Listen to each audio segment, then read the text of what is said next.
This is from my dad in remembrance by Purple Haze.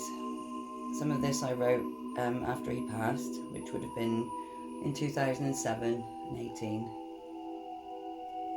A little bit of this I did read out in the church. Remember me when I'm no more. Don't be sad, be glad I was born. Remember me, my life, a smile on your face. I know I'm not here with you, but I'm at peace in a special place. Time is not measured by the years that you live, but the deeds that you do and the joy that you give. Give us patience when things disturb, so we can somehow gently curb hasty words in anger spoken, leaving hearts sad and broken. We wouldn't enjoy the sunshine if we never had the rain. We wouldn't appreciate good health if we never had a pain. There are some folks we meet in passing, and we forget them as soon as they're there, but some we remember with pleasure and feel honoured and privileged to know. Memories are priceless possessions that time can never destroy, for it's in happy remembrance the heart finds its greatest joy. So today I will engrave experiences in your heart and mind, as precious too quickly passing moments in time.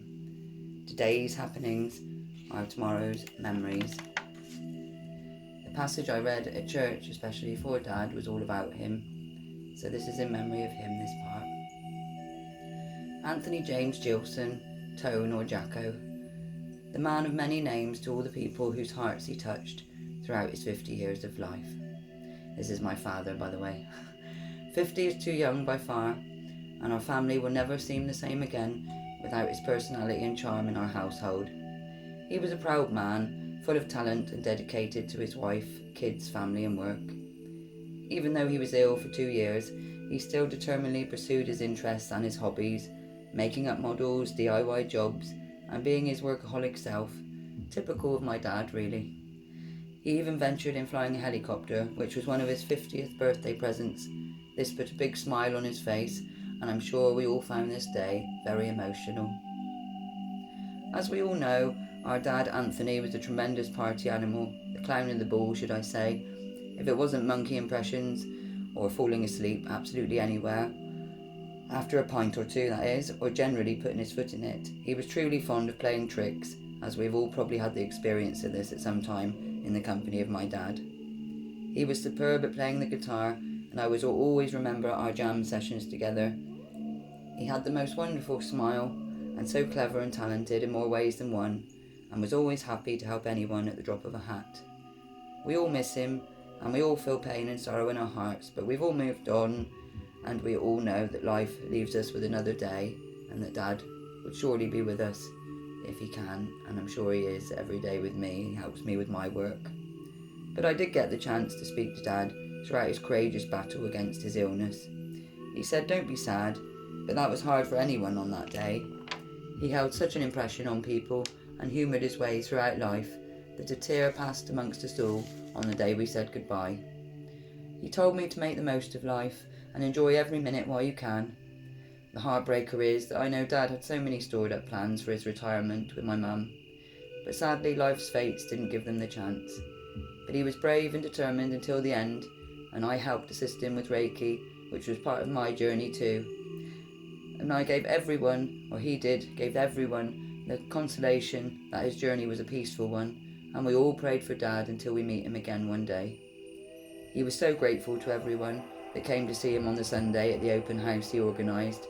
I'll always remember the chestnuts that we fired in the fire, and me sitting on the step, and me sat next to him, and I made everyone cry.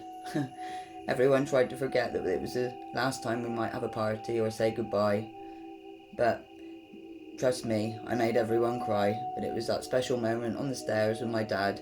I'll never forget that day. He couldn't be more thankful for the warmth, compassion and kindness of all of you. He said it was the strangest thing he ever had to do, and if there was a heaven, it would be run by people like you.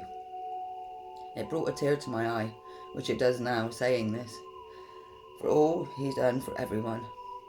I know today and every day he would want it to be a celebration of his life, to reminisce all the good times we had and the memories of my dad. A loving husband, a fantastic father, a super son, brother, granddad, and friend. We'll never forget you, and we'll cherish you forever in our hearts. Please excuse my tears. Purple Haze. It was my inspiration, my passing of my dad, and learning Reiki to assist him was the inspiration for Purple Haze. His terminal illness led me to find a spiritual faith, which assisted my dad in his greatest need, and it progressed me on a journey to self-healing, discovery, and learning, empowering others to heal themselves. I've had many emotional releases, enlightenments, ascension processes, and each time I discover more about myself, Mother Earth, nature, energy, synchronizations, and all the dimensions that we can't see in this physical existence. The learning is never ending. There's always more to discover. And I'm not scared to die. Reiki is now part of my life, now my dad's no longer in my life. I will always miss him, and I can't wait to meet him again on the other side. I also started to write a script for part of a book which I haven't yet finished, or I don't know if I ever get published, but I just wanted to read you part of it. What is the meaning of life? I'm sure we've all asked ourselves this question at some point or another. Maybe for some this is a daily thought. There are so many things in this world we just can't explain, but some we can be certain of, and that's the most obvious: death.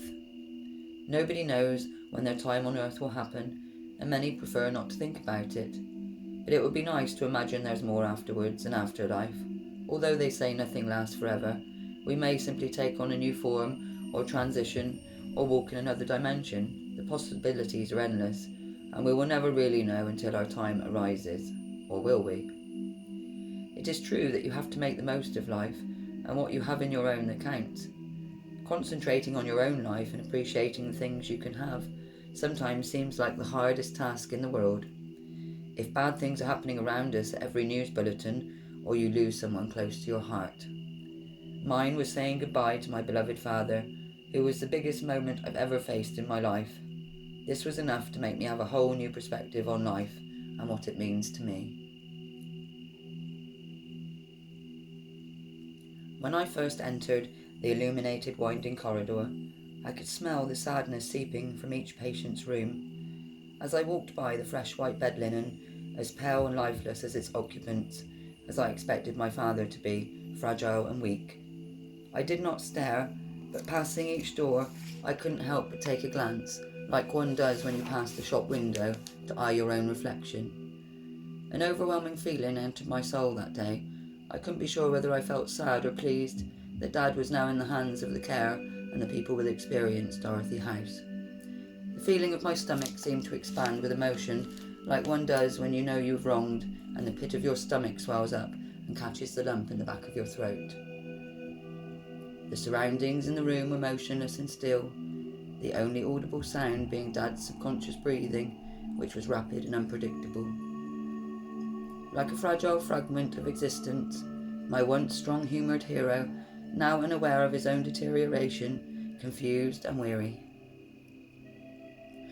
The family and I wait for a reaction, a simple minute feeling like hours of suspense. Once he did find the energy to open his tired eyes, I could see the sadness and hope within them. The sparkle had faded as my dad was slowly changing, an invasion taking over his body. The realization and acceptance of death, like an unpredictable time bomb waiting to go off. The silence is golden as life is consumed, no words spoken as no one knows what to say. He doesn't want us to feel pity and sorrow for his suffering, he just wants the pain to end. We all await to see if life fates will bring us another day with our beloved, who's slipping away from our fingertips. As I glance out across the view from my father's glass doors, I know I do not have months or years, but simply hours, maybe minutes. Time has no meaning, unusual routines discarded and placed on the back burner. As I absorb the perfection of the scenery, I'll always remember the bitter coldness of January like the bitterness that crept into my dad's veins without warning. The frozen dew glistened on the silvery grassland, as the forestry beyond lay undisturbed. Occasionally, between the foliage, a glimpse of strong sunlight penetrates through its cracks into our crevices, as we all look across with saddened hearts, searching for a glimpse of hope, a miracle to happen. But this miracle for us on earth wasn't to be. It's amazing how much closer you feel to someone the more they're slipping away from you. It's like you don't know what you had until you lose it. This is so true. I always knew I would be losing, I just couldn't contemplate how much it would hurt. Everyone knows someone who's lost someone close to their heart, but I don't think you can truly empathise with that feeling unless it's happened to you. Sometimes I'm as bitter as a lemon, and other days I'm full of fun and happiness as Dad was before he became ill. The wisdom and memories my father have engraved me with will never fade. They say that a son is a son until he meets his wife, but a daughter is a daughter for life. Maybe that's why it's hard to say goodbye to your hero, your father. So with that in mind, life is too short to dwell on small issues that could cause arguments and create negative energy within and around us.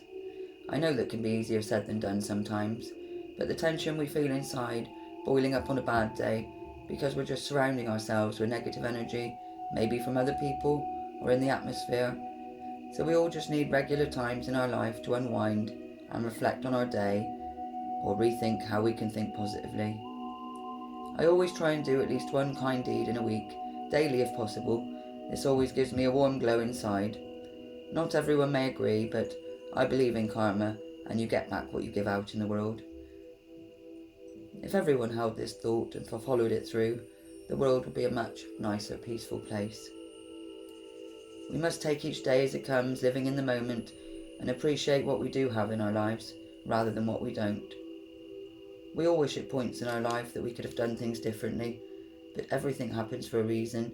Even if it's something devastating like losing your loved one, lessons are always learnt. All events in life are lessons and experiences, good or bad, and we all have to move into another day to see what it will bring. That is the enjoyment of life. It wouldn't be such a challenge or fun if everything was mapped before us. Life goes on, as they say. 3 years on from writing this, well, it's more than that, it's 14 years now. 14 years from writing this, that first passage for me, life has changed spiritually stronger than ever. I am no longer so bitter, and the grieving experiences I've turned into a positive one, making me stronger. Losing someone close changes so many things in a family. It tore mine apart in many irrespectable ways, but I have a new family generation now to concentrate on. My boys also. Part of my dad will live on in my children, and I feel his spirit within them and around me, especially my son who almost shares his birthday. A birth always tends to follow a death, which makes sense logically, like a giving and receiving process. You have to believe that everything's happened for a reason, no matter how tough it can feel. It's all beyond your control, or you would never progress or move on positively in your own life. It's so easy to get caught up in the low self-esteem and feelings of unworth without your loved one. Your life doesn't stop because someone else has in the physical world.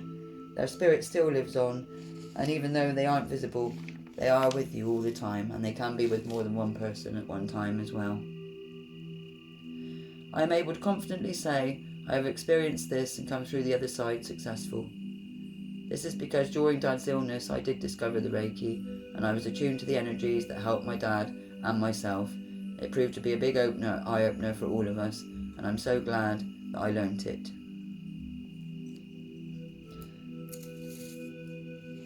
There's lots more that I have written, but I feel that that's enough for now. Monday I might get it published, but today is my dad's anniversary, and he passed at 5 a.m. in the morning, or in the early hours of the morning. So I'd like to wish my dad love and light.